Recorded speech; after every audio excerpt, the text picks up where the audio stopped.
Assalamualaikum dear students, I am your tutor Shamoon Bashir and I will teach you ECAT Mathematics of first year। तो students आज के इस lecture में हम chapter number 2 start करेंगे। Chapter number 2 है sets, functions and groups.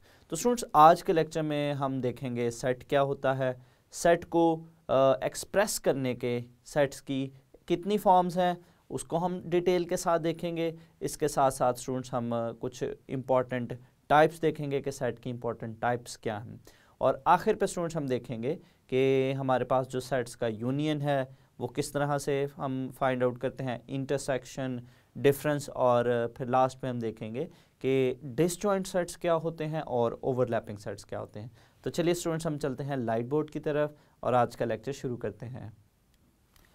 अस्सलाम वालेकुम स्टूडेंट्स, ECAT के लेक्चर्स की इस सीरीज़ में आज हम स्टार्ट करेंगे chapter number 2। Chapter number 2 students हमारे पास है sets, functions, groups. Sets, functions and groups. तो यहाँ पे स्टूडेंट्स इस चैप्टर में हम इन 3 इंपॉर्टेंट टॉपिक्स को कवर करेंगे। हम सेट्स के बारे में सीखेंगे और उसके बाद हम फंक्शंस देखेंगे और फंक्शंस के बाद हम फाइनली ग्रुप्स की तरफ चलेंगे। तो आज स्टूडेंट्स हम सेट्स के बारे में कुछ डिस्कशन करेंगे। तो सबसे पहले हम देखेंगे कि सेट क्या है और सेट को डिफ़ाइन करने के मेथड क्या हैं और किसी सेट का ऑर्डर क्या होता है। तो यहाँ पे स्टूडेंट्स अगर हम देखें तो जैसा कि हमने ऑलरेडी क्लास में भी सीखा था कि सेट क्या है। Set is the collection of well defined and distinct objects. Set is collection of well-defined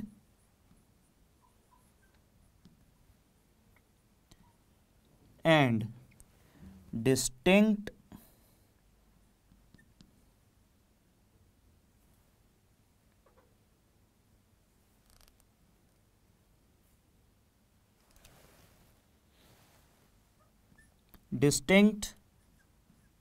objects. तो वेल डिफाइंड और डिस्टिंक्ट ऑब्जेक्ट्स की जो कलेक्शन है वो एक सेट कहलाता है। तो यहाँ पे स्टूडेंट्स इन दो टर्म्स को समझना इसमें बहुत ज़रूरी है। यहाँ पे हमारे पास एक वर्ड है डिस्टिंक्ट और दूसरा वर्ड है वेल डिफाइंड। तो यहाँ पे स्टूडेंट्स अगर हम वर्ड डिस्टिंक्ट की बात करते हैं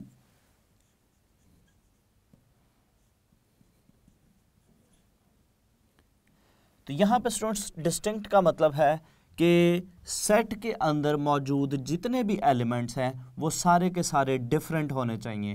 यानी किसी एक सेट में कोई एलिमेंट एक से ज़्यादा बार नहीं आ सकता। तो जो डिस्टिंक्ट वर्ड है, डिस्टिंक्ट वर्ड का मतलब यहाँ पे है डिफरेंट। मतलब अगर यहाँ पे स्टूडेंट्स हम कोई सेट लिखते हैं 1 2 3 4 1 5 8, अगर हम इस सेट की बात करते हैं तो यहाँ पे स्टूडेंट्स अगर हम देखें तो यहाँ पे हमारे पास यहाँ पे 1 जो है 1 2 टाइम्स है। तो इसका मतलब होगा कि ये एक सेट नहीं है, यानी ये जो कलेक्शन हमने लिखी है ये एक सेट नहीं है। क्योंकि यहाँ पे अगर हम देखें डेफिनेशन में तो डेफिनेशन में हमारे पास है कि सेट एक ऐसी कलेक्शन है जिसमें डिस्टिंक्ट ऑब्जेक्ट्स होने चाहिए। तो इस पर्टिकुलर जो कलेक्शन है उसमें हमारे पास जो ऑब्जेक्ट्स हैं वो डिस्टिंक्ट नहीं है। यानी यहाँ पे अगर हम देखें तो यहाँ पे स्टूडेंट्स हमारे पास जो 1 है वो रिपीट हो रहा है। तो इसका मतलब है कि हमारे पास ये जो कलेक्शन है ये एक सेट नहीं है।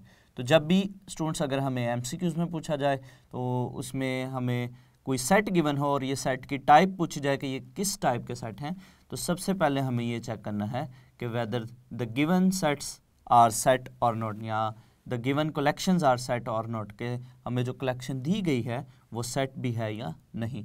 सेट होगी तो फिर हम स्टूडेंट्स नेक्स्ट स्टेप पे जाएंगे तो हम उसकी टाइप के बारे में बताएंगे। और यहाँ पे दूसरा स्टूडेंट्स जो वर्ड वेल डिफाइंड है, वेल डिफाइंड को हम देखते हैं।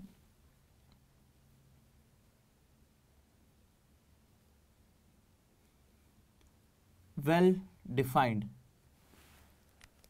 तो वेल डिफाइंड का स्टूडेंट्स मतलब है which is equally defined for everyone। तो ऐसी कलेक्शन जो हर एक के लिए इक्वली डिफाइंड होगी वो जो कलेक्शन है वेल डिफाइंड कलेक्शन कहलाएगी। इसको स्टूडेंट्स हम कुछ एग्जांपल्स के थ्रू देखते हैं। स्टूडेंट्स, अगर हमें पूछा जाए कि किसी क्लास के जो इंटेलिजेंट स्टूडेंट्स हैं उस कलेक्शन को एक सेट की फॉर्म में लिखें, तो यहाँ पे अगर हमें क्वेश्चन पूछा जाता है राइट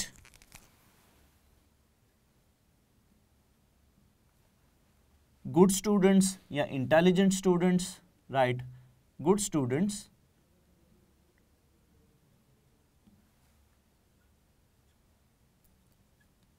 ऑफ योर क्लास। तो यहाँ पे स्टूडेंट्स अगर हम देखें तो फॉर एग्जांपल यही क्वेश्चन अगर डिफरेंट टीचर से पूछा जाता है, अगर हमारे पास फर्स्ट ईयर की एक क्लास है और फर्स्ट ईयर के डिफरेंट टीचर से पूछा जाता है कि आप इस क्लास के जो गुड स्टूडेंट्स हैं या जो इंटेलिजेंट स्टूडेंट्स हैं उनके बारे में बताएं। तो स्टूडेंट्स हो सकता है कि हमारे पास कोई ए टीचर हो और ए टीचर जो है वो कोई 3 नाम बताए। फॉर एग्जांपल ए टीचर जो है वो 3 स्टूडेंट्स के नाम बताते हैं, स्टूडेंट नंबर 1, स्टूडेंट नंबर 2 और स्टूडेंट नंबर 3 के। हो सकता है कोई बी टीचर है, कोई मैथ्स का टीचर है और मैथ्स का टीचर आपको हो सकता है कि उनको ये वाले जो 3 स्टूडेंट्स हैं ये स्टूडेंट्स इंटेलिजेंट नहीं लगते, कोई 3 डिफरेंट स्टूडेंट्स इंटेलिजेंट लगते हैं, तो वो उन 3 डिफरेंट स्टूडेंट्स का नाम बता देता है। फॉर एग्जांपल उनके नाम है 4, 5 और 6। और इसी तरह से अगर किसी और टीचर से पूछा जाता है, किसी सी टीचर से पूछा जाता है कि आप बताएं कि इस क्लास के जो गुड स्टूडेंट्स हैं या जो इंटेलिजेंट स्टूडेंट्स हैं उनके नाम बताएं, तो हो सकता है स्टूडेंट्स कि उस टीचर के लिए आपके उन जो इंटेलिजेंट स्टूडेंट्स हैं वो कोई और 3 डिफरेंट स्टूडेंट्स हो सकता है कि उनके लिए कोई नंबर 7, नंबर 8 और नंबर 9 स्टूडेंट्स जो है वो उनके लिए इंटेलिजेंट हो। अब यहाँ पे स्टूडेंट्स अगर हम देखें तो we have 3 different collections of good students. तो यहाँ पे स्टूडेंट्स ये हमारे पास एक ही क्लास है और एक ही क्लास के ये गुड स्टूडेंट्स के 3 डिफरेंट सेट्स हैं। तो इसका मतलब हुआ कि हमारे पास जो इंटेलिजेंसी है या हमने जो क्वेश्चन किया कि किसी क्लास के गुड स्टूडेंट्स के नाम बताएं, तो स्टूडेंट्स हमारे पास जो गुड स्टूडेंट्स हैं एक टीचर के लिए डिफरेंट कलेक्शन है, दूसरे के लिए डिफरेंट कलेक्शन है और तीसरे के लिए डिफरेंट कलेक्शन है। तो इसका मतलब हुआ कि हमारे पास जो वेल डिफाइंड की स्टेटमेंट थी कि वेल डिफाइंड का मतलब है कि ऐसी कलेक्शन जो कि हर एक के लिए इक्वली डिफाइंड हो। तो यहाँ पे अगर हम देखें तो यहाँ पे स्टूडेंट्स हमारे पास ये जो कलेक्शन है, हमारे पास यहाँ पे गुड स्टूडेंट्स या इंटेलिजेंट स्टूडेंट्स के 3 डिफरेंट सेट्स बनते हैं। तो हर एक टीचर के लिए स्टूडेंट्स जो गुड स्टूडेंट्स है या इंटेलिजेंट स्टूडेंट है वो एक डिफरेंट सेट दे रहा है। तो इसका मतलब है कि ये हमारे पास एक वेल डिफाइंड कलेक्शन नहीं है, क्योंकि हर टीचर के लिए स्टूडेंट्स हमारे पास एक डिफरेंट कलेक्शन आ रही है। तो इसका मतलब है कि ये हमारे पास सेट नहीं होगा। तो सेट के लिए 2 चीज़ें बहुत ज़रूरी हैं कि हमारी जो कलेक्शन है वेल डिफाइंड होनी चाहिए और वेल डिफाइंड के साथ साथ स्टूडेंट्स हमारी जो कलेक्शन है वो डिस्टिंक्ट होनी चाहिए। तो स्टूडेंट्स हम इसको एक और एग्जांपल के थ्रू देखते हैं। हमारे पास जो वर्ड वेल डिफाइंड है उसको हम एक और आसान एग्जांपल के थ्रू देखते हैं। तो अगर स्टूडेंट्स हमें एक क्वेश्चन पूछा जाता है right the name of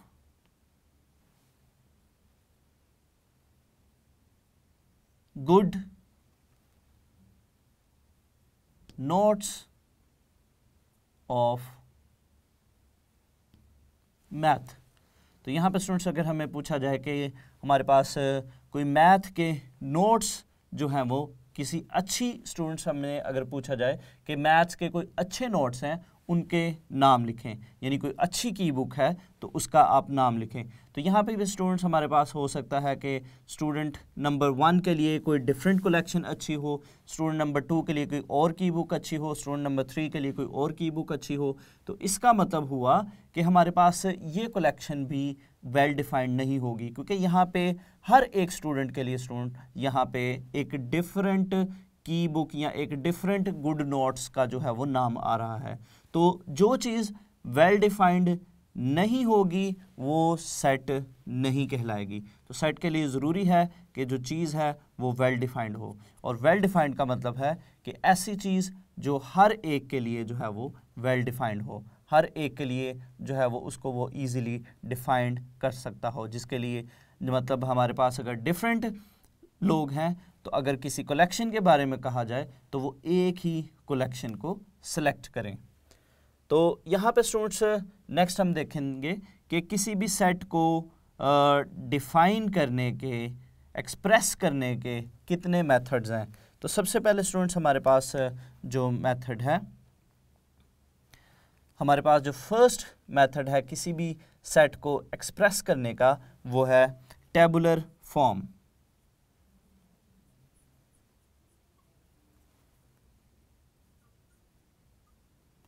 tabular form. और सेकंड पे स्टूडेंट्स हमारे पास है सेट बिल्डर नोटेशन। और नंबर 3 पे स्टूडेंट्स हमारे पास है टेबुलर फॉर्म, फर्स्ट है सेट बिल्डर नोटेशन, सेकंड है, और थर्ड पे हमारे पास है डिस्क्रिप्टिव फॉर्म।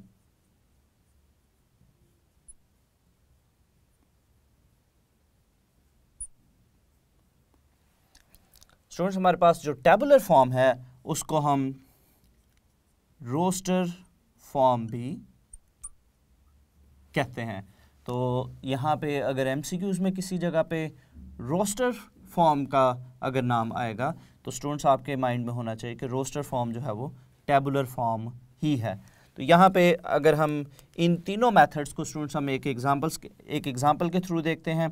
तो यहाँ पे स्टूडेंट्स अगर हमारे पास कोई कलेक्शन है 1 2 3 4 अप टू सो ऑन 10, तो यहाँ पे स्टूडेंट्स हमारे पास एक सेट है और उसमें एलिमेंट है 1 से अप टू सो ऑन 10 तक।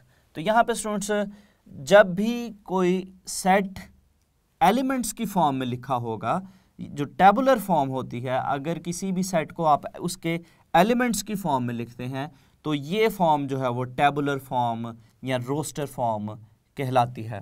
इसी तरह से स्टूडेंट्स अगर हम इस सेट को सेट बिल्डर नोटेशन में लिखना चाहें, तो मैथमेटिकल सिंबल्स की फॉर्म में अगर हम इसको लिखना चाहें तो उसको लिखने का तरीका स्टूडेंट्स हमारे पास कुछ इस तरह से है कि सबसे पहले हम देखेंगे कि हमारे पास जो कलेक्शन है वो कलेक्शन किस सेट की है। तो स्टूडेंट्स लास्ट चैप्टर में हमने चैप्टर नंबर 1 में डिफरेंट सेट्स पढ़े थे, जिसमें अगर हम इस पर्टिकुलर कलेक्शन को देखें तो ये स्टूडेंट्स हमारे पास नेचुरल नंबर्स का सेट है, और ऐसे नेचुरल नंबर्स जो कि 10 तक हैं, 1 से 10 तक नेचुरल नंबर्स का ये सेट है। तो सेट बिल्डर नोटेशन में जब भी हम किसी सेट को लिखेंगे तो उसको लिखने का स्टूडेंट्स जो प्रोसीजर है, सबसे पहले हमारे पास इसके अंदर जो एलिमेंट्स लिखे हुए हैं, इन सारे के सारे एलिमेंट्स को हम x के साथ रिप्रेजेंट करेंगे। तो यहाँ पे स्टूडेंट्स हम लिखेंगे x, जो कि इस सेट के सारे एलिमेंट्स को रिप्रेजेंट कर रहा है। और नेक्स्ट स्टूडेंट्स हम इस पे कंडीशन बताएंगे कि ये जो एलिमेंट्स हैं वो किस सेट में से बिलोंग कर रहे हैं, सच दैट दीज एलिमेंट्स यानी x बिलोंग्स टू। अब हम ऑलरेडी डिसाइड कर चुके हैं कि हमारा जो ये सेट है ये पहले जो 10 नेचुरल नंबर्स है, फर्स्ट 10 नेचुरल नंबर्स का सेट है। तो यहाँ पर स्टूडेंट्स हम लिखेंगे कि ये हमारे पास नेचुरल नंबर्स का सेट है x, such that x belongs to natural numbers and, और ये स्टूडेंट सिंबल एंड के लिए है, और एंड के बाद हम अपनी कंडीशन लिखेंगे कि हमारे पास इस गिवन या पर्टिकुलर सेट पे कितने एलिमेंट्स इसमें मौजूद हैं। तो यहाँ पे स्टूडेंट्स हम लिखेंगे x such that x belongs to natural number and x, यानी जो एलिमेंट्स हैं x is less than or equals to 10। तो यहाँ पे स्टूडेंट्स अगर हम देखें हमारे पास ऐसे नेचुरल नंबर्स का सेट है जो कि 10 से छोटे हैं। यहाँ पे स्टूडेंट स्मॉलर का मतलब है कि छोटे हैं और इक्वल का मतलब है कि ये नंबर इटसेल्फ भी सेट में इंक्लूडेड है। तो यहाँ पे स्टूडेंट्स अब हम देखें कि हमारे पास जो 10 से छोटे नेचुरल नंबर्स हैं, 10 से छोटे नेचुरल नंबर जो हैं वो, अब नेचुरल नंबर्स स्टार्ट कहाँ से होते हैं? नेचुरल नंबर स्टार्ट 1 से होते हैं। तो 1 से हम स्टार्ट करेंगे, 1 2 3 4 5 6 7 8 9 और 10 भी हम इसमें इंक्लूड करेंगे क्योंकि यहाँ पे हमारे पास इक्वालिटी का साइन भी है। इसको स्टूडेंट्स हम एक डिफरेंट अप्रोच के साथ भी देख सकते हैं। स्टूडेंट्स हम इसको कुछ इस तरह से भी लिख सकते हैं, x such that x belongs to natural numbers and x is less than 11, यानी हमारे पास ऐसे नेचुरल नंबर्स हैं जो 11 से स्मॉलर हैं। तो 11 से स्मॉलर नेचुरल नंबर्स का मतलब है हमारे पास नंबर्स 1 से स्टार्ट होंगे और हम 10 तक जाएंगे, यानी 10 तक स्टॉप होंगे क्योंकि स्टूडेंट्स 11 इसमें इंक्लूड नहीं है। तो इसको हम दो तरह से, एक इस फॉर्म में लिख सकते हैं और इसको हम इस फॉर्म में भी लिख सकते हैं। तो ये फॉर्म स्टूडेंट्स हमारी जो है वो सेट बिल्डर नोटेशन कहलाती है। लास्ट पे स्टूडेंट्स हमारे पास है डिस्क्रिप्टिव फॉर्म। किसी भी सेट की डिस्क्रिप्टिव फॉर्म क्या होती है कि अगर हम किसी सेट को वर्ड्स में डिस्क्राइब करेंगे तो उस फॉर्म को हम डिस्क्रिप्टिव फॉर्म कहेंगे। तो यहाँ पे स्टूडेंट्स अगर हम देखें तो हमारे पास ये जो कलेक्शन है ये फर्स्ट 10 नेचुरल नंबर्स की कलेक्शन है। तो फिर यहाँ पे स्टूडेंट्स हम लिखेंगे set of first 10 natural numbers.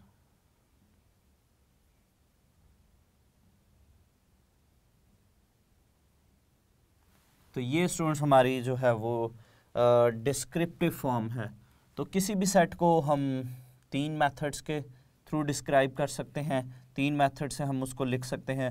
Tabular form, tabular form मतलब अगर हम किसी सेट को उसके एलिमेंट्स की फॉर्म में लिखेंगे तो वो जो है टेबुलर फॉर्म कहलाएगी। इसी तरह से स्टूडेंट्स अगर हम इन मैथमेटिकल सिंबल्स की फॉर्म में लिखेंगे तो ये हमारे पास सेट बिल्डर फॉर्म कहलाएगी। और अगर हम उसको वर्ड्स में लिखेंगे तो वो स्टूडेंट्स हमारे पास डिस्क्रिप्टिव फॉर्म जो है वो कहलाएगी। तो इसके बाद स्टूडेंट्स अगर हम देखें तो यहाँ पे स्टूडेंट्स हम एक और सेट अगर लिखते हैं 2 4 6 8 10 अप टू सो ऑन चलता जा रहा है और ये है set up to so on 20। तो यहाँ पे स्टूडेंट्स अगर हम इस पर्टिकुलर सेट की बात करें तो यहाँ पे स्टूडेंट्स हमें हमारे पास इवन नंबर्स हैं। इवन नंबर्स हैं 2 4 6 8 10 अप टू सो ऑन। तो यहाँ पे स्टूडेंट्स हमारे पास ये जो सेट है ये सेट इस फॉर्म में जो है वो ये टेबुलर फॉर्म में सेट हमने लिखा है। इसी को स्टूडेंट्स अगर हम सेट बिल्डर नोटेशन में लिखते हैं तो सेट बिल्डर नोटेशन में ये हमारे पास कुछ इस तरह से बनेगा, x such that x belongs to even numbers. चूँकि ये 2 के मल्टीपल्स हैं तो ये स्टूडेंट्स हमारे पास इवन नंबर्स हैं, even numbers and x is less than or equals to 20, यानी हमारे पास ऐसे इवन नंबर्स हैं जो 20 के इक्वल भी हैं और उससे स्मॉलर भी हैं। अब इससे स्मॉलर 20 से जो इवन नंबर्स हैं वो हमारे इवन नंबर्स 2 से स्टार्ट हो रहे हैं, 2 4 6 8 अप टू सो ऑन 20। तो यहाँ पर स्टूडेंट्स ये हमने जो इसको डिस्क्राइब किया है, इसको जो इस फॉर्म में लिखा है, ये हमारी सेट बिल्डर नोटेशन है। इसी तरह से स्टूडेंट्स हमारे पास जो डिस्क्रिप्टिव फॉर्म है, इसकी अगर हम डिस्क्रिप्टिव फॉर्म लिखते हैं तो स्टूडेंट्स इसकी जो डिस्क्रिप्टिव फॉर्म बनेगी वो हमारे पास कुछ इस तरह से बनेगी, सेट ऑफ इवन नंबर्स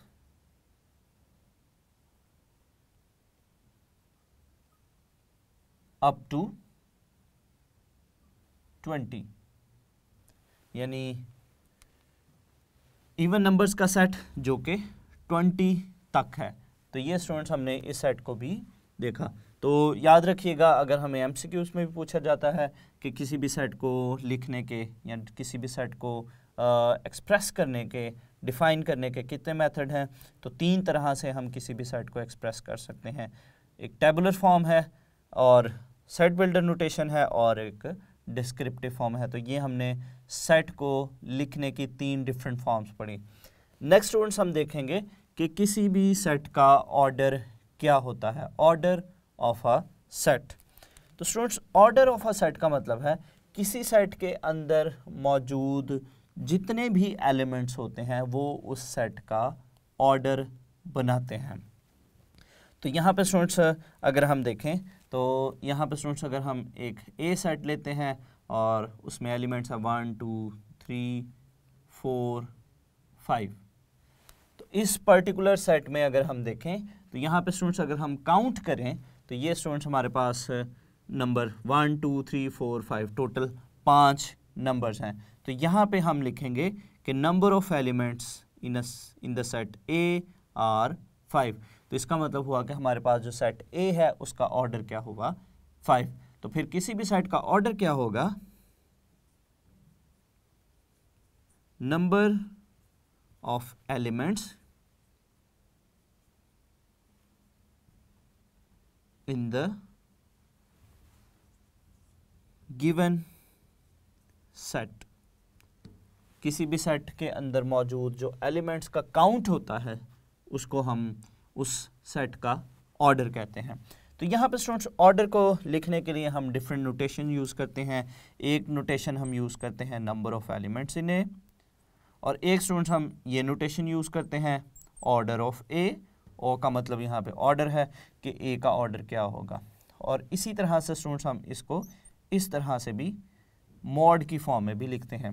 तो इसको स्टूडेंट्स पढ़ने का जो तरीका है, इसको हम किस तरह से पढ़ते हैं, इसको हम पढ़ते हैं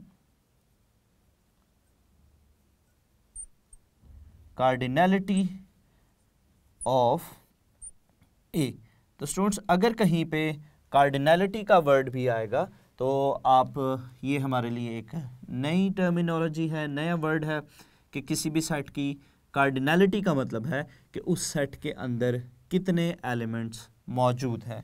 तो यहाँ पे स्टूडेंट्स अगर हम देखें तो अगर हम एक सेट लेते हैं, set B A E I O U, तो ये स्टूडेंट्स हमारे पास है एक एमसीक्यू है कि हमारे पास एक सेट गिवन है, इस सेट का हमने ऑर्डर बताना है या इसकी कार्डिनलिटी बतानी है।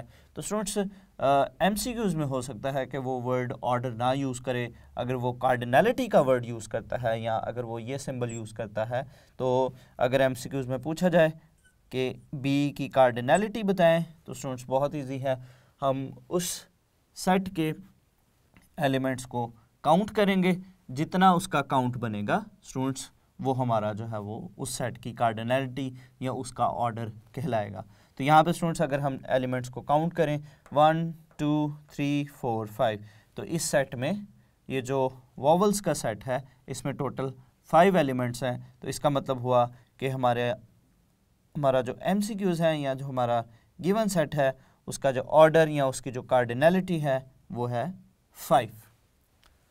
तो ये स्टूडेंट्स हमने डिफाइन किया कि किसी सेट का ऑर्डर क्या होता है। तो नेक्स्ट स्टूडेंट्स हम अपना नेक्स्ट टॉपिक स्टार्ट करते हैं। तो नेक्स्ट स्टूडेंट्स हमने जो सेट पढ़ा, अब हम सेट की कुछ इंपॉर्टेंट टाइप्स के बारे में सीखेंगे, टाइप्स ऑफ सेट्स। तो सबसे पहले स्टूडेंट्स हम देखते हैं कि हमारे पास कोई एम्प्टी सेट क्या होता है। एम्प्टी सेट को स्टूडेंट्स इसके लिए हम एक और वर्ड, एक और टर्मिनोलॉजी भी यूज़ करते हैं, इसको भी आप याद रखिएगा कि हमारे पास जो एम्प्टी सेट है उसको हम क्रिस्प सेट भी बोलते हैं। तो अगर कहीं पे स्टूडेंट्स एम्प्टी सेट के बारे में क्वेश्चन हो और वहाँ पे एम्प्टी सेट का वर्ड नहीं है बल्कि क्रिस्प सेट का वर्ड है, तो ये स्टूडेंट्स आपको पता होना चाहिए कि ये एम्प्टी सेट की बात ही हो रही है। तो एम्प्टी सेट को हम क्रिस्प सेट भी कहते हैं। तो वर्ड एम्प्टी से स्टूडेंट्स अगर हम यहाँ पे देखें तो ये हमारे पास है, एम्प्टी से ही क्लियर है कि ये ऐसा सेट है जो कि एम्प्टी है, ऐसा सेट जिसमें कोई एलिमेंट नहीं होता, उस सेट को हम एम्प्टी सेट कहते हैं। सेट विद नो एलिमेंट, ऐसा सेट जिसमें कोई भी कलेक्शन नहीं होती, वो एम्प्टी सेट कहलाता है। तो यहाँ पर स्टूडेंट्स अगर हम देखें एम्प्टी सेट के लिए हम जो नोटेशन यूज़ करते हैं, एम्प्टी सेट के लिए हम जो नोटेशन यूज़ करते हैं, एक हम ये फाई का सिंबल यूज़ करते हैं और दूसरा सिंबल स्टूडेंट्स हम सेट की ब्रैकेट ही यूज़ करते हैं और उसमें हम कोई भी एलिमेंट नहीं लिखते। और यहाँ पर स्टूडेंट्स एम्प्टी सेट के लिए हम इस नोटेशन को बिल्कुल भी यूज़ नहीं करेंगे, ये नोटेशन एम्प्टी सेट के लिए यूज़ नहीं होगी। तो कुछ स्टूडेंट्स इस नोटेशन को यूज़ करते हैं जो कि बिल्कुल गलत है, इस नोटेशन को हम बिल्कुल भी यूज़ नहीं करेंगे, क्योंकि ये स्टूडेंट्स एक ऐसा सेट बन जाता है जिसके अंदर एक एलिमेंट मौजूद है।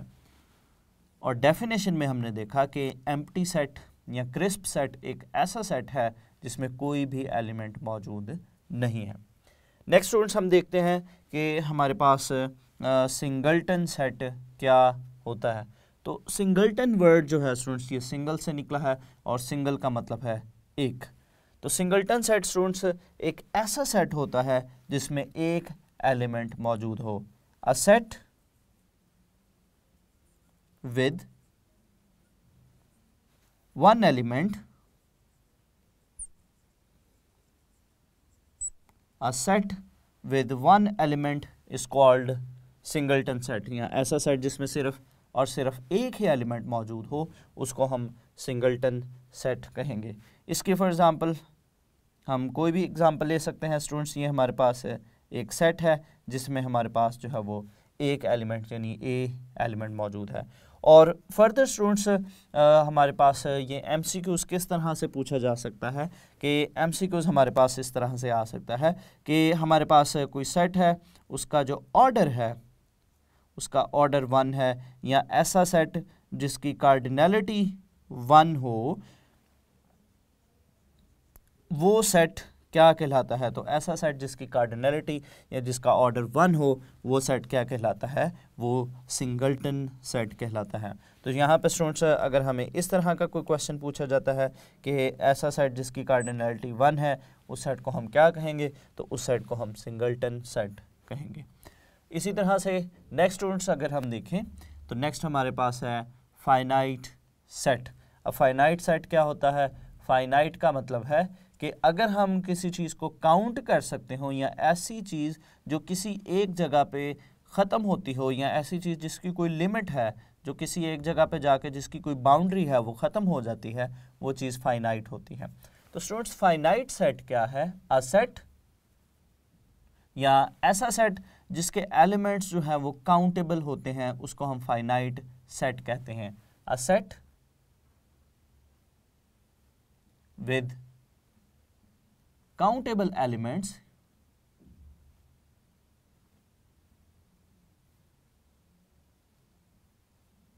a set with countable elements is called finite set।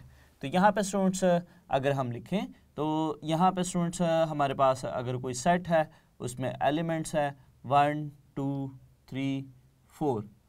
तो यहाँ पे अगर हम देखें तो इस सेट के एलिमेंट्स को हम काउंट कर सकते हैं। तो यहाँ पे अगर हम देखें तो हमारे पास इस सेट का जो ऑर्डर है वो 4 है। तो अगर किसी सेट के एलिमेंट्स को हम काउंट कर सकते हो तो ऐसा सेट फाइनाइट सेट कहलाएगा।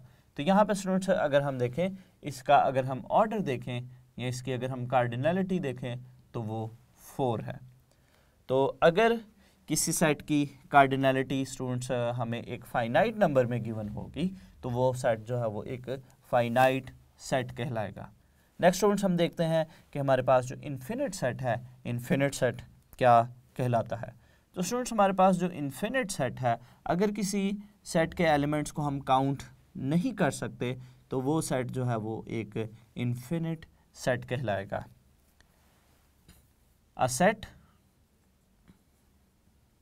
whose elements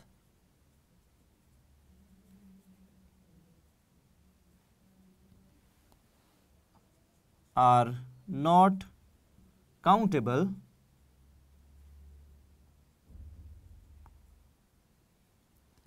a set whose elements are not countable is known as infinite set। तो जिस सेट के एलिमेंट्स को हम काउंट नहीं कर सकते वो सेट क्या कहलाएगा, वो इन्फिनिट सेट कहलाएगा। तो इसके स्टूडेंट्स हम कोई भी एग्जांपल दे सकते हैं। अगर हम नेचुरल नंबर्स का सेट लिखते हैं, अगर हम नेचुरल नंबर्स का सेट लिखते हैं तो वो सेट स्टूडेंट्स हमारे पास आएगा 1 2 3 4 अप टू सो ऑन। तो यहाँ पर स्टूडेंट्स अगर हम देखें तो ये हमारे पास जो सेट है इसके एलिमेंट्स जो हैं वो आगे फर्दर चलते जा रहे हैं, वो एक जगह पर स्टॉप नहीं हो रहे। तो इसका मतलब है कि ये सेट जो है वो हमारे पास क्या है, वो एक इन्फिनिट सेट है। तो जिस सेट के एलिमेंट्स को हम काउंट नहीं कर सकते वो सेट इन्फिनिट सेट कहलाएगा। तो यहाँ पर स्टूडेंट्स हमारे पास एक जो इम्पोर्टेंट MCQs आ सकता है कि हमारे पास 0 और 1 के दरमियान स्टूडेंट्स अगर हम नेचुरल नंबर्स की बात करते हैं 0 1 और -1, ये स्टूडेंट्स हमारे पास नंबर लाइन है। यहाँ पे हमारे पास इस तरफ पॉजिटिव नंबर्स हैं और इस तरफ हमारे पास नेगेटिव नंबर्स हैं।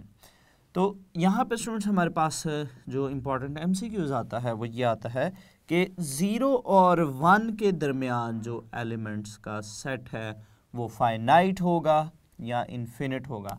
यानी 0 और 1 के दरमियान रैशनल या इररेशनल्स का जो सेट है वो हमने बताना है कि वो फाइनाइट है या इन्फिनिट है। तो यहाँ पर स्टूडेंट्स बहुत से स्टूडेंट्स गलती करते हैं कि वो देखते हैं कि यहाँ पे हमारे पास 0 और 1 है और 0 और 1 के दरमियान जो एलिमेंट्स हैं वो एक जगह पे जाकर यानी 0 से स्टार्ट हो रहे हैं और 1 पे ख़त्म हो रहे हैं। तो वो समझते हैं कि ये जो सेट है या इन एलिमेंट्स के दरमियान जो एलिमेंट्स मौजूद हैं वो फाइनाइट है, तो वो फाइनाइट पे टिक करते हैं, जो कि गलत है। तो स्टूडेंट्स आप लोग याद रखिएगा कि हमारे पास 0 और 1 के दरमियान इन्फिनिट रैशनल और इररेशनल नंबर्स हैं। 0 और 1 के दरमियान इन्फिनिट रैशनल और इररेशनल नंबर्स है। तो हमारा फिर आंसर क्या होगा इस पर्टिकुलर MCQs का कि हमारे पास अगर पूछा जाए कि 0 और 1 के दरमियान रैशनल या इररेशनल्स का जो सेट है वो फाइनाइट है या इन्फिनिट है, तो वो स्टूडेंट्स इन्फिनिट है।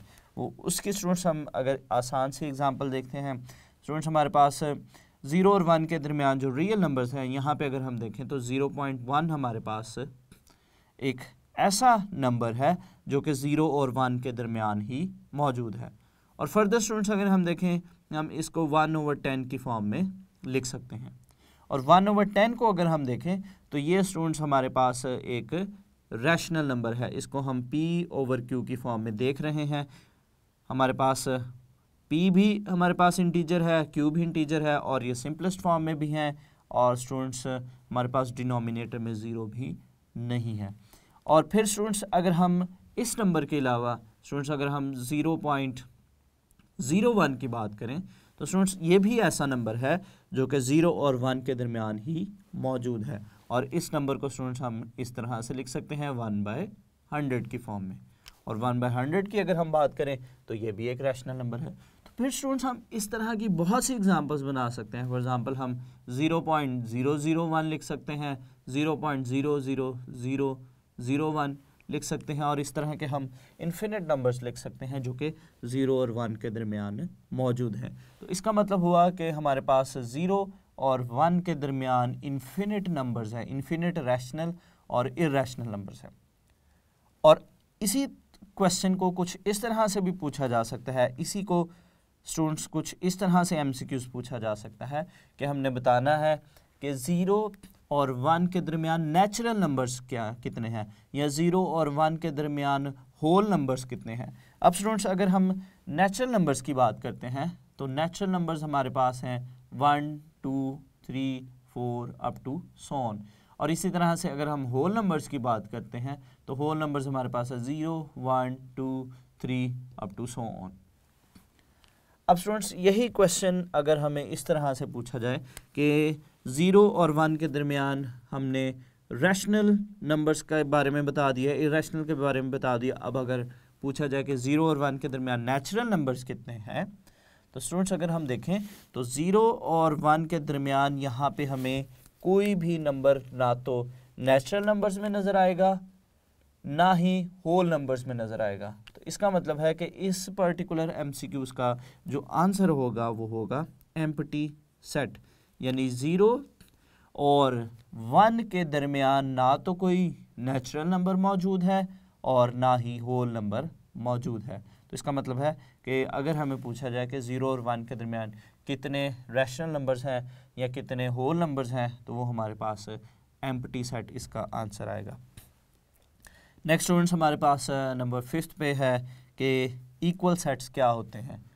दो सेट्स कब इक्वल होंगे, वो कौन सी कंडीशंस को सेटिस्फाई करेंगे कि सेट्स इक्वल सेट्स कहलाएंगे। तो यहाँ पर स्टूडेंट्स अगर हम दो सेट्स लिखें, सेट ए हमारे पास है 1 2 3 और इसी तरह से हमारे पास कोई बी सेट है और बी सेट में हमारे पास एलिमेंट्स है 3 2 1। अब अगर हम इनके ऑर्डर्स की बात करें स्टूडेंट्स, अगर हम ए का ऑर्डर बताएं तो ए में स्टूडेंट्स हमारे पास टोटल 3 एलिमेंट्स हैं और इसी तरह से स्टूडेंट्स अगर हम बी का ऑर्डर बताते हैं तो बी में भी हमारे पास टोटल 3 एलिमेंट्स हैं। अब स्टूडेंट्स दो सेट्स तब इक्वल होंगे अगर उनका ऑर्डर आपस में इक्वल होगा और ऑर्डर के साथ साथ उसके अंदर जो मौजूद एलिमेंट्स हैं अगर वो भी एग्जैक्ट एक दूसरे के इक्वल होंगे, यानी वो भी सेम होंगे, तब वो सेट्स क्या कहलाएंगे, वो इक्वल सेट्स कहलाएंगे। अब स्टूडेंट्स अगर हम देखें तो यहाँ पे हमारे पास जो इस सेट में एलिमेंट्स मौजूद हैं वो है 1 2 3 और जो सेट बी है, बी के अंदर हमारे पास जो एलिमेंट्स हैं वो है 3 2 1। अगर हम देखें तो ये स्टूडेंट्स हमारे पास इसमें भी 1 है, इसमें भी 1 है, इसमें 2 है, इसी तरह से दूसरे सेट में भी 2 है, पहले सेट में 3 है और इसी तरह से दूसरे सेट में भी 3 है। तो इसका मतलब हुआ, और एक जो इसको समझने से पहले जो एक और इम्पॉर्टेंट बात स्टूडेंट्स मैं आपको बताता चलूँ कि किसी भी सेट में अगर हम एलिमेंट की पोजीशन चेंज करते हैं तो पोजीशन चेंज करने से उस सेट पे किसी किस्म का कोई भी फ़र्क नहीं पड़ेगा। मतलब इन सेट के जो पोजीशन का ऑर्डर है अगर उनको हम आगे पीछे करते हैं तो फिर भी स्टूडेंट्स उस पर कोई फ़र्क नहीं पड़ेगा। तो इसका मतलब हुआ कि अगर हम 3 को लास्ट पे लिखें या 3 को पहले लिखें या किसी और एलिमेंट को अगर हम पहले या आखिरी या दरमियान वाली पोजीशन पे लिखें तो उस सेट पर किसी किस्म का कोई फ़र्क नहीं पड़ेगा। तो इसका मतलब हुआ कि स्टूडेंट्स अगर हम इन दोनों सेट्स की बात करते हैं तो स्टूडेंट्स इन दोनों सेट्स के अगर हम ऑर्डर की बात करते हैं तो दोनों का ऑर्डर 3 है और ऑर्डर के साथ साथ अगर हम इनके नंबर ऑफ़ एलिमेंट्स देखें तो वो भी एग्जैक्ट एक दूसरे के सेम है। तो स्टूडेंट्स दो सेट्स इक्वल होंगे, two sets A and B are equal if their orders are same, और ऑर्डर्स के साथ साथ उनके जो एलिमेंट्स हैं एलिमेंट्स भी सेम होने चाहिए, तब वो दो सेट्स इक्वल सेट्स कहलाएंगे। और इक्वल सेट्स के लिए स्टूडेंट्स अब याद रखिएगा कि हम ये भी लिखते हैं कि A is subset of B and B is subset of A. तो MCQ स्टूडेंट्स अगर हमें इस तरह से पूछा जाए कि ये कंडीशन गिवन है कि ए सबसेट है बी का और बी सबसेट है ए का, तो सेट के बारे में बताएं कि उन सेट्स के दरमियान क्या रिलेशन होगा, तो फिर हम बताएंगे कि वो सेट्स क्या होंगे, वो इक्वल सेट्स होंगे। तो जैसा कि यहाँ पे स्टूडेंट्स हमने देखा कि यहाँ पे ऑर्डर के बारे में भी पूछा जा सकता है कि कोई से दो इक्वल सेट्स हैं, उनका ऑर्डर आपस में क्या होगा, तो उनका ऑर्डर जो है वो इक्वल होगा। तो यहाँ पे स्टूडेंट्स नेक्स्ट हम चलते हैं कि इक्विवेलेंट सेट्स क्या कहलाते हैं, क्या होते हैं दो सेट्स इक्विवेलेंट कब होंगे, उन पे क्या कौन सी कंडीशंस सेटिस्फाई होंगी, तो वो सेट्स इक्विवेलेंट सेट्स कहलाएंगे। तो यहाँ पे स्टूडेंट्स अगर हम देखें तो यहाँ पे अगर हम दो सेट लें, एक सेट हमारे पास है 1 2 3 और इसी तरह से स्टूडेंट्स हमारे पास एक बी सेट है, बी सेट में हमारे पास एलिमेंट है ए बी और सी। सबसे पहले स्टूडेंट्स अगर हम इन दोनों सेट्स के ऑर्डर की बात करते हैं, इनकी स्टूडेंट्स अगर हम कार्डिनैलिटी की बात करते हैं, इसमें नंबर ऑफ़ एलिमेंट्स की स्टूडेंट्स अगर हम दोनों सेट्स की बात करते हैं, तो हमारे पास जो पहला सेट है उसमें अगर हम नंबर ऑफ़ एलिमेंट्स देखें तो वो हमारे पास है 3। इसी तरह से स्टूडेंट्स हमारे पास जो दूसरा सेट है, दूसरे सेट में हमारे पास जो नंबर ऑफ़ एलिमेंट्स हैं वो भी 3 हैं। तो इक्विवेलेंट सेट्स क्या होंगे? दो सेट्स इक्विवेलेंट होंगे अगर उनका ऑर्डर सेम होगा, और ऑर्डर के साथ स्टूडेंट्स जब हमने इक्वल सेट्स में देखा था कि ऑर्डर के साथ साथ जो एलिमेंट्स हैं वो भी सेम होने चाहिए, लेकिन जो स्टूडेंट्स इक्विवेलेंट सेट्स हैं उसमें एलिमेंट्स का सेम होना ज़रूरी नहीं है। सिर्फ इसमें कौन सी कंडीशन ज़रूरी है कि दो सेट्स इक्विवेलेंट होंगे अगर दोनों का जो ऑर्डर है वो सेम होगा। तो स्टूडेंट्स जो इक्विवेलेंट है, इक्विवेलेंट के लिए हम ये नोटेशन यूज़ करते हैं, A is equivalent to B। Set A और सेट B इक्विवेलेंट होंगे अगर उनका सिर्फ ऑर्डर या उनकी जो कार्डिनैलिटी है वो सेम होगी। अगर दो सेट्स का ऑर्डर्स एग्जैक्टली एक दूसरे के इक्वल है, सेम है, तो वो सेट्स जो हैं वो इक्विवेलेंट सेट कहलाएंगे। तो इसके लिए स्टूडेंट्स एलिमेंट्स का इक्वल होना ज़रूरी है, इसमें तादाद सिर्फ ज़रूरी है कि बराबर होगी, इनका आपस में सेम होना ज़रूरी नहीं है। जैसा कि हम देख सकते हैं कि सेट ए में जो है वो हमारे पास 1 2 3 3 एलिमेंट्स है जो कि 1 2 3 हैं, काउंटिंग वाले नंबर्स हैं, और यहाँ पे अगर हम देखें तो ये स्टूडेंट्स हमारे पास अल्फ़ाबेट्स हैं। तो ये दो डिफरेंट सेट्स हैं, यानी इनको हम इक्वल नहीं कहेंगे बल्कि इनको इक्विवेलेंट सेट्स कहेंगे। अब स्टूडेंट्स हम देखते हैं कि नंबर 7 पे कि सब सेट्स क्या होते हैं, एक सेट दूसरे का सब सेट कब होगा, और सब सेट के लिए हम सिंबल कौन सा यूज़ करेंगे। अगर हम दो सेट्स ए और बी की बात करते हैं तो स्टूडेंट्स हम लिखेंगे कि A is subset of B, या हम बी सबसेट ऑफ ए लिख सकते हैं। अब A is the subset of B, इसका क्या मतलब है? अगर किसी एक सेट के सारे एलिमेंट्स किसी दूसरे सेट के अंदर मौजूद होंगे तो वो पहला सेट जो है वो दूसरे का सबसेट कहलाएगा। If every element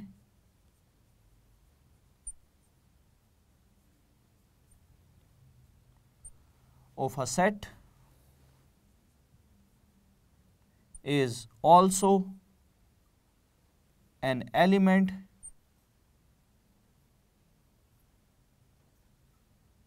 of second set, then first is called subset of second set।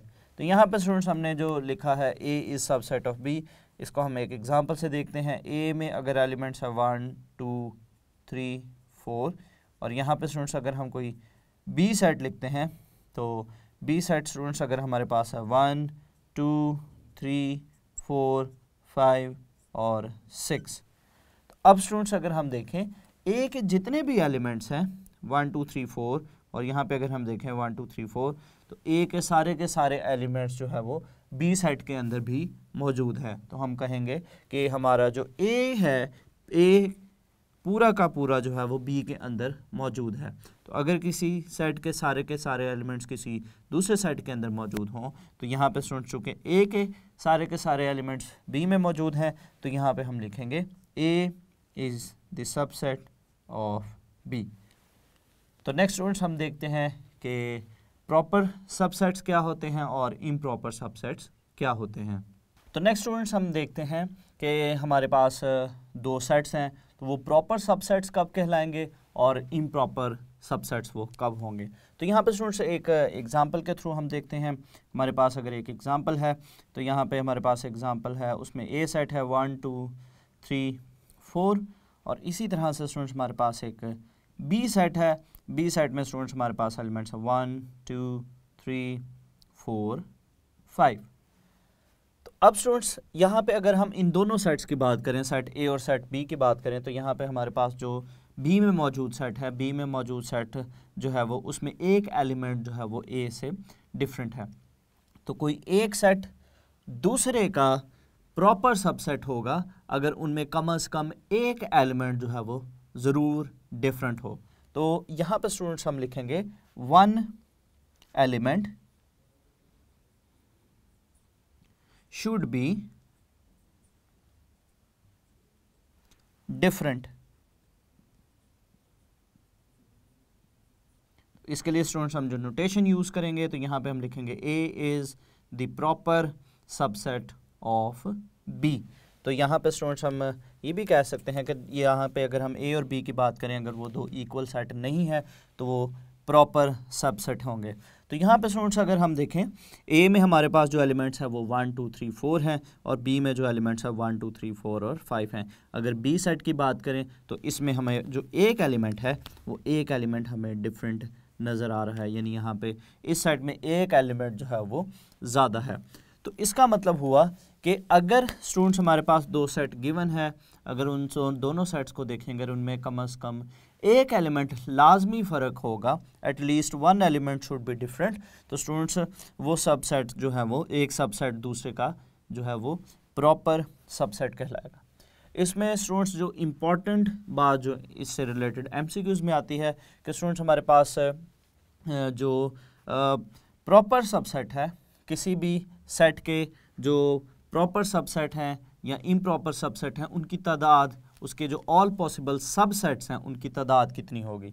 तो स्टूडेंट्स हमारे पास कोई अगर सेट गिवन है, उस सेट के अगर हम ऑल पॉसिबल सबसेट्स लिखते हैं जो कि पावर सेट भी कहलाते हैं, तो उसमें अगर हमें पूछा जाता है कि उन सबसेट्स में से प्रॉपर कितने हैं और इम्प्रॉपर कितने हैं, तो स्टूडेंट्स याद रखेंगे कि हमारे पास जो प्रॉपर सबसेट्स की तादाद है और जो इम्प्रॉपर सबसेट्स की तादाद है उसको हम इस फार्मूला से कैलकुलेट कर सकते हैं। 2n-1 जो है वो हमारे पास प्रॉपर सबसेट्स होंगे और इसमें से स्टूडेंट्स जो 1 है वो हमारे पास इम्प्रॉपर सबसेट होगा। तो स्टूडेंट्स इसको हम दोबारा से फिर से इसकी तरफ आते हैं, डिटेल से इसको देखते हैं। उससे पहले हम इम्प्रॉपर को देखते हैं कि इम्प्रॉपर सबसेट क्या होते हैं। तो स्टूडेंट्स जो सेट इटसेल्फ होता है वो अपना ही इम्प्रॉपर सबसेट कहलाता है, यानी अगर हम किसी सेट के ऑल पॉसिबल सबसेट्स लिखते हैं तो उसका लास्ट पे जो हम एक ऐसा सबसेट जिसमें उसके खुद के सारे एलिमेंट मौजूद हैं, यानी वो इटसेल्फ है, तो वो उसका जो है वो इम्प्रॉपर सबसेट कहलाएगा। तो इम्प्रॉपर सबसेट में स्टूडेंट्स हम लिखेंगे द सेट इटसेल्फ। तो हर सेट जो अपने आप का वो इम्प्रॉपर सबसेट कहलाएगा।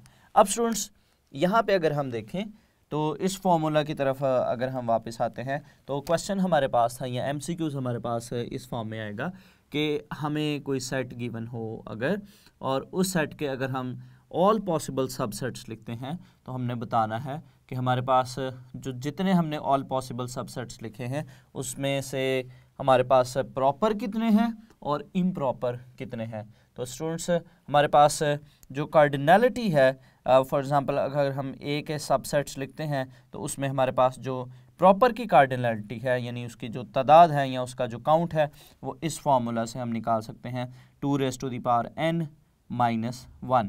और ये जो माइनस हमने 1 किया है ये बेसिकली हमारे पास जो है वो इम्प्रॉपर सबसेट है, और ये हमारे पास प्रॉपर सबसेट्स की तादाद आ गई और 1 स्टूडेंट्स हमारे पास जो है वो इम्प्रॉपर सबसेट होगा। तो यहाँ पे स्टूडेंट्स अगर हम एक एग्जांपल देखते हैं तो यहाँ पे स्टूडेंट्स अगर हम एक ए सेट लेते हैं उसमें एलिमेंट्स है 1 2 3, अगर इसके हम ऑल पॉसिबल सबसेट्स लिखते हैं तो स्टूडेंट्स सबसे पहले हम एम्प्टी सेट लिखेंगे, फिर हम सिंगलटन सेट्स लिखेंगे 1 2 3, फिर हम डबल एलिमेंट्स लिखेंगे 1 2, फिर 1 3, और उसके बाद स्टूडेंट्स हमारे पास आएगा 2 3, और आखिर पे स्टूडेंट्स हम लिखेंगे 1 2 3। अब स्टूडेंट्स अगर इन ऑल पॉसिबल सबसेट्स को हम काउंट करते हैं तो इनको अगर हम काउंट करें तो ये स्टूडेंट्स हमारे पास है 1 2 3 4 5 6 7 और 8, ये टोटल 8 हमारे पास जो है वो इसके ऑल पॉसिबल सबसेट्स बने। अब इसमें से अगर हम स्टूडेंट्स देखना चाहते हैं कि हमारे पास प्रॉपर कितने हैं और इम्प्रॉपर कितने हैं, तो स्टूडेंट्स यहाँ पे अगर हम नंबर ऑफ एलिमेंट्स या ए की कार्डिनलिटी देखें तो ए में हमारे पास टोटल 3 एलिमेंट्स हैं। तो इस फॉर्मूला में स्टूडेंट्स अगर हम पुट करें तो ये हमारे पास इसके जो प्रॉपर सबसेट्स की तादाद बनेगी 2 raise to the power 3 minus 1। तो ये स्टूडेंट्स हमारे पास आएगा 2 raise to the power 3 8 minus 1 equals to 7। और यहाँ पे स्टूडेंट्स अगर हम इम्प्रॉपर, अगर हम यहाँ पे प्रॉपर सबसेट्स को काउंट करते हैं, उनकी तादाद को देखते हैं, तो स्टूडेंट्स 1 2 3 4 5 6 और यहाँ पे 7, ये 7 ऐसे सबसेट्स हैं जिनमें स्टूडेंट्स हमें कम से कम जो एलिमेंट्स है, कम से कम एक एलिमेंट जो है वो हमारे गिवन सेट से डिफरेंट लाजमी नज़र आ रहा है। एक से ज़्यादा भी डिफरेंट हो सकते हैं, जैसे ये सेट है, इसमें हमारे पास 1 एलिमेंट है, इसमें 1 2 3 है, तो कम से कम एक एलिमेंट जो है वो ऐसा लाजमी होना चाहिए जो उस सेट से डिफरेंट हो। और अब स्टूडेंट्स अगर हम इम्प्रॉपर सबसेट्स की तादाद देखते हैं तो स्टूडेंट्स यहाँ पे अगर हम देखें इम्प्रॉपर सबसेट्स क्या थे, द सेट इटसेल्फ। तो यहाँ पे जो हमारा सेट था वो 1 2 3 है, और सेट इटसेल्फ अगर हम देखें तो ये सेट हमारे पास है। और अगर हम इसकी तादाद देखें तो ये स्टूडेंट्स हमारे पास सिर्फ एक ही सेट है। तो ये इंपॉर्टेंट रिजल्ट, इंपॉर्टेंट एमसीक्यूज़ आप याद रखिएगा कि अगर हमें पूछा जाए कि हमारे पास कोई सेट है, उसके जो ऑल पॉसिबल सबसेट्स हैं उसमें कितने इम्प्रॉपर होंगे और कितने प्रॉपर होंगे। तो प्रॉपर के लिए हम इस फॉर्मूला को याद रखेंगे और इम्प्रॉपर हम याद रखेंगे द सेट इटसेल्फ, यानी वही सेट खुद से होता है। उसके बाद स्टूडेंट्स हम देखते हैं कि पावर सेट्स क्या होते हैं। तो स्टूडेंट्स किसी भी सेट के ऑल पॉसिबल सबसेट्स जो होते हैं वो उसके पावर सेट्स कहलाते हैं। All possible subsets of a set, all possible subsets of a set, वो उसके पावर सेट्स कहलाते हैं। तो पावर सेट्स को स्टूडेंट्स हम, अगर हमारे पास कोई ए सेट है तो उसके पावर सेट्स को स्टूडेंट्स हम P ऑफ A से रिप्रेजेंट करते हैं। तो यहाँ पे स्टूडेंट्स अगर हम देखें हमारे पास जो सेट A है, इसके अगर हम पावर सेट्स को लिखना चाहें तो उसके लिए स्टूडेंट्स फिर हम सबसे पहले सेट की जो ब्रैकेट है वो स्टार्ट पे और लास्ट पे लगाएंगे, और इसी तरह से हम स्टूडेंट्स एम्प्टी सेट से स्टार्ट करेंगे, फिर हम उसके सिंगलटन सेट लिखेंगे और आखिर पे हम उसका जो है वो फाइनली जो कंप्लीट सेट है वो लिखेंगे। और इसको स्टूडेंट्स हम कुछ इस तरह से लिखेंगे P ऑफ A, यानी पावर सेट्स ऑफ A। तो यहाँ पे स्टूडेंट्स अगर हम इसकी कार्डिनलिटी को देखें, किसी भी सेट के अगर हम पावर सेट्स की तादाद को देखना चाहते हैं तो स्टूडेंट्स हम उसके लिए इस फॉर्मूला को याद रखेंगे 2 raise to the power n। 2 raise to the power n एक ऐसा फार्मूला है जिसकी मदद से हम बता सकते हैं कि किसी भी सेट के जो टोटल पावर सेट्स हैं वो कितने बनेंगे। तो यहाँ पे स्टूडेंट्स अगर हम इस सेट की बात करते हैं तो इसमें स्टूडेंट्स हमारे पास टोटल 3 एलिमेंट्स हैं। तो अगर हम n को यहाँ पे पुट करते हैं 2 raise to the power n तो 8। तो यहाँ पे अगर हम इन सारे के सारे स्टूडेंट्स सारे के सारे सबसेट्स को अगर हम काउंट करें तो वो हमारे पास 8 बनता है। तो स्टूडेंट्स अगर हम कार्डिनलिटी की बात करते हैं कि हमारे पास जो A है, A के जो पावर सेट्स हैं, A के पावर सेट्स की जो तादाद है वो किस तरह से हम दे सकते हैं, यानी उसमें से अगर हम प्रॉपर की तादाद और इम्प्रॉपर सबसेट्स की तादाद देखना चाहें तो जैसा कि स्टूडेंट्स यहाँ पे भी हमने एक्सप्लेन किया कि इसके जो इम्प्रॉपर होंगे, इम्प्रॉपर चूँकि वो इटसेल्फ होगा वो एक ही होगा, और जो इम्प्रॉपर की तादाद है उसके लिए स्टूडेंट्स हम इस फार्मूला को यूज़ करेंगे 2 raise to the power n minus 1। अब स्टूडेंट्स इससे रिलेटेड हमारे पास बहुत से क्वेश्चंस आ सकते हैं कि हमें कोई सेट गिवन हो सकता है। जैसे स्टूडेंट्स हमारे पास एक सेट है 1 2 और इसके अगर हम ऑल पॉसिबल पावर सेट्स लिखते हैं, इसके जो पावर सेट्स हैं अगर हम उनको लिखें तो पावर सेट्स को लिखने के लिए स्टूडेंट्स हम क्या करेंगे, सबसे पहले एम्प्टी सेट लिखेंगे, उसके बाद सिंगलटन सेट्स आएंगे और उसके बाद इटसेल्फ आएगा अब स्टूडेंट्स अगर हम देखें तो इसमें हमारे पास 2 एलिमेंट्स हैं, और अगर हम पावर सेट्स की तादाद देखें तो इस फार्मूला से हम काउंट कर सकते हैं 2⁻² विच इज़ इक्वल टू 4। और अगर हम इनको काउंट करें तो ये स्टूडेंट्स हमारे पास टोटल 4 सबसेट्स हैं। इसमें स्टूडेंट्स जो MCQs हमें पूछा जा सकता है वो इसी से रिलेटेड है कि इसमें इम्प्रॉपर की और प्रॉपर सबसेट्स की तादाद बताएं। तो स्टूडेंट्स हमारे पास जो इम्प्रॉपर है वो चूँकि इटसेल्फ है तो वो हमारे पास होगा इम्प्रॉपर की कार्डिनलिटी यानी उसका जो काउंट है वो 1 है। और इसी तरह से अगर हम प्रॉपर देखें तो प्रॉपर के लिए स्टूडेंट्स हमारे पास जो फॉर्मूला है 2⁻n-1, तो ये 2⁻n हम ऑलरेडी सॉल्व कर चुके हैं, 4 - 1 विच इज़ इक्वल टू 3। तो यहाँ पे ये 3 स्टूडेंट्स अगर हम देखें तो ये हमारे पास इसके प्रॉपर सबसेट्स हैं, उनकी तादाद हमारे पास 3 है। अब स्टूडेंट्स यहाँ पे हमारे पास फर्दर अगर हम आगे चले तो हमारे पास एक बहुत ही इम्पॉर्टेंट MCQs है। MCQ स्टूडेंट्स हमारे पास इस तरह से है कि हमारे पास जो क्वेश्चन है इम्पॉर्टेंट MCQs है कि हमने नंबर ऑफ़ एलिमेंट्स बताने हैं या कार्डिनलिटी हमने बतानी है, number of elements of P of 5। तो ये स्टूडेंट्स हमारे पास एक इम्पॉर्टेंट MCQs है कि हमारे पास एक ऐसा सेट है जिसकी हमने इसमें नंबर ऑफ़ एलिमेंट्स बताने हैं या इसकी हमने कार्डिनलिटी बतानी है, यानी P ऑफ 5 की हमने कार्डिनलिटी बतानी है। तो इसको स्टूडेंट्स अगर हम इसका सलूशन देखें, सबसे पहले स्टूडेंट्स अगर हम स्टार्ट करते हैं P ऑफ 5 से, तो ये स्टूडेंट्स ये इस इटसेल्फ आता है, यानी एक सिंगल टर्न सेट आता है। P ऑफ 5 हमारे पास बनेगा 5 in the set itself. Next students अगर हम इसको देखते हैं कि power sets of P of 5 अगर स्टूडेंट्स हम देखते हैं, यानी इस सेट के अगर हम पावर सेट्स को लिखते हैं तो स्टूडेंट्स जब भी हम पावर सेट्स लिखते हैं, पावर सेट्स में सबसे पहले हम एम्प्टी सेट लिखेंगे और एम्प्टी सेट को लिखने के बाद हम इस सेट को यानी इस सेट के अंदर मौजूद इस एलिमेंट को ब्रैकेट में लिखेंगे। तो ये स्टूडेंट्स हमने इसको सॉल्व कर लिया। नेक्स्ट हम इस चीज़ को सॉल्व करते हैं P ऑफ 5, यानी स्टूडेंट्स अब हमने इस सेट के जो ऑल पॉसिबल पावर सेट्स हैं उनको लिखना है। तो यहाँ पे स्टूडेंट्स सबसे पहले हम जब भी हम पावर सेट्स लिखते हैं तो सबसे पहले हम 5 से स्टार्ट करते हैं।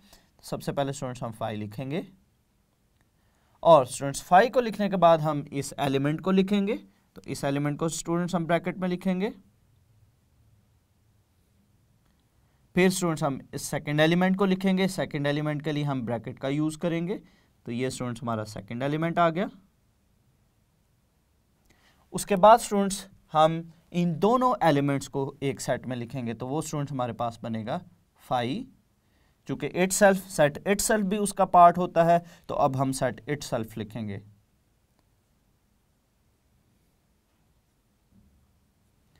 तो अब स्टूडेंट्स यहाँ पे अगर हम यहाँ पे नंबर ऑफ़ एलिमेंट्स को काउंट करते हैं तो नंबर ऑफ़ एलिमेंट्स स्टूडेंट्स अगर हम यहाँ पे काउंट करें तो 1, 2, 3 और 4।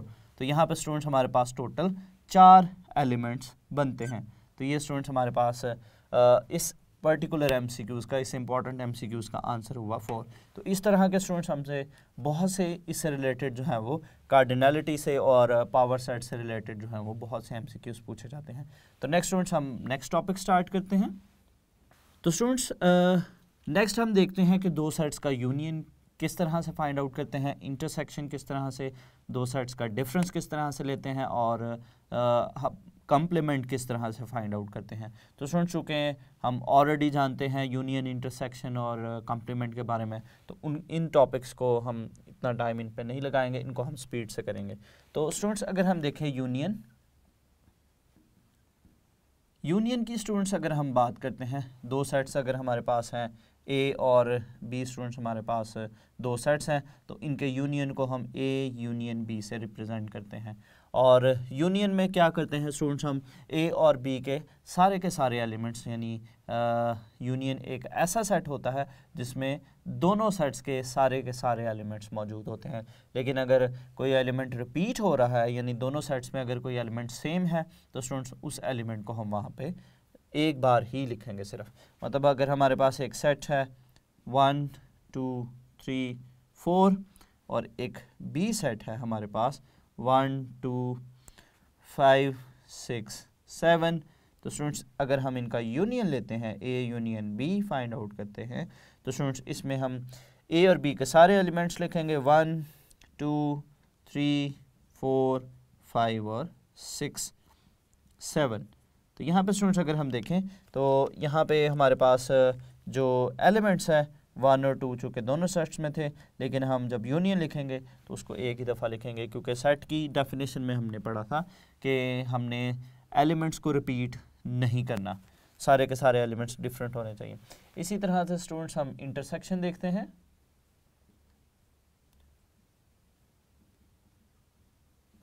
इंटरसेक्शन में स्टूडेंट्स अगर हम इन्हीं की बात करें तो इंटरसेक्शन के लिए स्टूडेंट्स हम इस सिंबल को यूज़ करते हैं, यानी ए इंटरसेक्शन बी। और अगर अब हम इन दोनों सेट्स के इंटरसेक्शन की बात करते हैं, इन्हीं सेट्स को अगर हम लेते हैं, तो इंटरसेक्शन में हम क्या करेंगे कि दोनों सेट्स के एलिमेंट्स में जो सेम एलिमेंट्स हैं उन एलिमेंट्स को हम लिखेंगे। अब इन दोनों सेट्स में अगर हम देखें तो हमारे पास जो सेम एलिमेंट्स हैं उनको अगर हम देखें तो वो हमारे पास है 1 2, तो यहाँ पर हम लिखेंगे 1 2। तो ये स्टूडेंट्स हमारे पास इन दोनों सेट्स का इंटरसेक्शन है। इसके बाद स्टूडेंट्स हम देखते हैं डिफरेंस,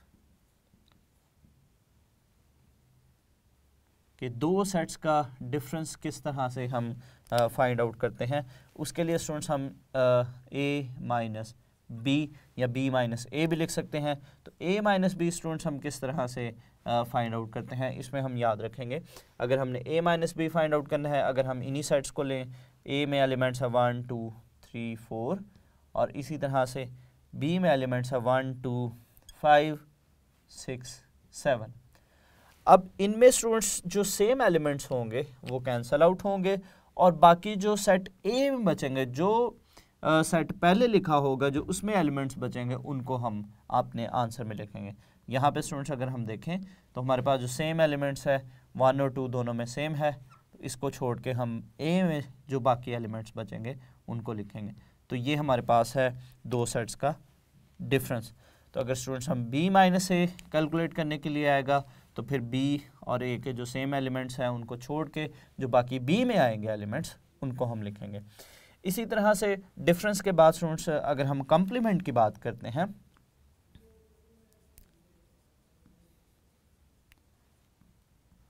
तो कंप्लीमेंट स्टूडेंट्स उसके लिए एक यूनिवर्सल सेट का होना ज़रूरी है। यूनिवर्सल सेट क्या है कि हमारे दिए गए सेट्स में जो सबसे ग्रेटेस्ट सेट होता है, जो सबसे बड़ा सेट होता है, वो यूनिवर्सल सेट कहलाता है। तो स्टूडेंट्स यहाँ पे स्टूडेंट्स अगर हम इन दो सेट्स की बात करते हैं तो यहाँ पे अगर हम यूनिवर्सल सेट देखें 1 2 3 अप टू सो ऑन 10, अगर इस सेट की बात करते हैं तो स्टूडेंट्स हमारा जो A है वो भी इस यूनिवर्सल सेट का सबसेट है और जो B है वो भी इस यूनिवर्सल सेट का सबसेट है। यानी ऐसा सेट जो दिए गए सेट्स में से सबसे बड़ा सेट होता है वो यूनिवर्सल सेट होगा। तो कम्प्लीमेंट के लिए स्टूडेंट्स हम इस नोटेशन को यूज़ करते हैं A कम्प्लीमेंट, और A कम्प्लीमेंट होता है universal set minus the given set, यानी यूनिवर्सल सेट में से हम उस सेट को माइनस करेंगे।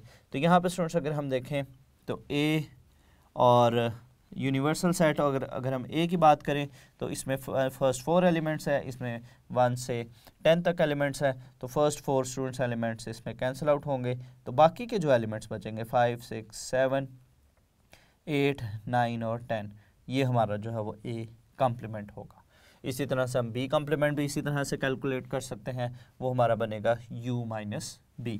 इसके बाद स्टूडेंट्स हम देखते हैं कि डिसजॉइंट सेट्स क्या होते हैं, ओवरलैपिंग सेट्स क्या होते हैं, क्योंकि वेन डायग्राम का टॉपिक जब हम नेक्स्ट लेक्चर में स्टार्ट करेंगे तो उसके लिए सबसेट जो कि हम ऑलरेडी पढ़ चुके हैं कि सबसेट का केस हम पढ़ चुके हैं, उसके बाद स्टूडेंट्स हम देखेंगे कि दो सेट्स के डिसजॉइंट होने का क्या मतलब है और दो सेट्स के स्टूडेंट्स ओवरलैप करने का क्या मतलब है। तो यहाँ पे स्टूडेंट्स हम डिसजॉइंट और ओवर डिसजॉइंट और ओवरलैपिंग की जो टर्म्स हैं इनको समझते हैं। तो स्टूडेंट्स अगर हमारे पास एक सेट है A 1 2 3 और इसी तरह से स्टूडेंट्स हमारे पास B सेट है 4 5 6, तो डिसजॉइंट सेट्स दो ऐसे सेट्स होंगे जिनका इंटरसेक्शन एम्प्टी होगा। अगर दो सेट्स में कोई भी एलिमेंट कॉमन नहीं है तो वो सेट्स जो हैं वो डिसजॉइंट सेट्स कहलाएंगे। अगर हम A और B का यहाँ पे इंटरसेक्शन लें तो ये स्टूडेंट्स हमारे पास एम्प्टी सेट आएगा, क्योंकि इन दोनों सेट्स में कोई भी एलिमेंट सेम नहीं है। तो डिसजॉइंट का मतलब है कि दो ऐसे सेट जिनका इंटरसेक्शन एम्प्टी है वो डिसजॉइंट सेट्स कहलाएंगे। इसके बाद स्टूडेंट्स हम अगर ओवरलैपिंग की बात करते हैं तो ओवरलैपिंग के लिए स्टूडेंट्स हम एक एग्जांपल लेते हैं। अगर हमारे पास एक सेट है 1 2 3 4 और एक B सेट है, उसमें स्टूडेंट्स हमारे पास एलिमेंट है 3 4 5 6, तो दो सेट्स ओवरलैपिंग सेट्स कहलाएंगे अगर स्टूडेंट्स उनमें कुछ एलिमेंट्स कॉमन हो और कुछ एलिमेंट्स उनमें डिफरेंट हो। तो यहाँ पे स्टूडेंट्स अगर हम देखें तो इन दो सेट्स की अगर हम बात करें तो यहाँ पे स्टूडेंट्स हमारे पास यहाँ पे अगर हम 3 4 की बात करें तो ये दोनों में सेम है और दोनों में कुछ एलिमेंट्स एक दूसरे से डिफरेंट भी हैं। तो ये केस जो है वो ओवरलैपिंग का केस है। तो स्टूडेंट्स नेक्स्ट लेक्चर में हम देखेंगे वेन डायग्राम्स को। तो यहाँ तक स्टूडेंट्स हमने जो लेक्चर देखा तो आप इनसे रिलेटेड जो मैंने MCQs बताए और पूरे के पूरे लेक्चर में जो इंपॉर्टेंट बातें बताई हैं आप उनको अच्छे से दोबारा से रिवाइज कीजिएगा। तो स्टूडेंट्स आज के लेक्चर में हमने चैप्टर नंबर 2 स्टार्ट किया which is sets functions and groups. तो इसमें हमने सेट के बारे में डिटेल के साथ सीखा कि सेट क्या होता है। उसमें हमने वर्ड डिस्टिंक्ट और वेल डिफाइंड को सीखा और इसके साथ साथ स्टूडेंट्स हमने इसके मेथड्स देखे कि सेट को डिफाइन करने के, सेट को एक्सप्रेस करने के कितने मेथड हैं। फिर हमने सेट्स की कुछ टाइप्स देखी और आखिर पे स्टूडेंट्स हमने डिफरेंस और उसके साथ साथ हमने यूनियन, इंटरसेक्शन और कंप्लीमेंट को देखा। और फाइनली स्टूडेंट्स हमने वेन डायग्राम के लिए देखा कि डिसजॉइंट सेट्स क्या होते हैं और ओवरलैपिंग सेट्स क्या होते हैं। तो स्टूडेंट्स उम्मीद करता हूँ आपको आज का लेक्चर अच्छे से समझ आया होगा। तो इससे रिलेटेड कोई भी क्वेश्चन हो तो स्टूडेंट्स आप कमेंट बॉक्स में आप अपना क्वेश्चन लिख सकते हैं, वी विल आंसर यू। तो नेक्स्ट लेक्चर तक के लिए दीजिए इजाज़त। अल्लाह हाफिज़।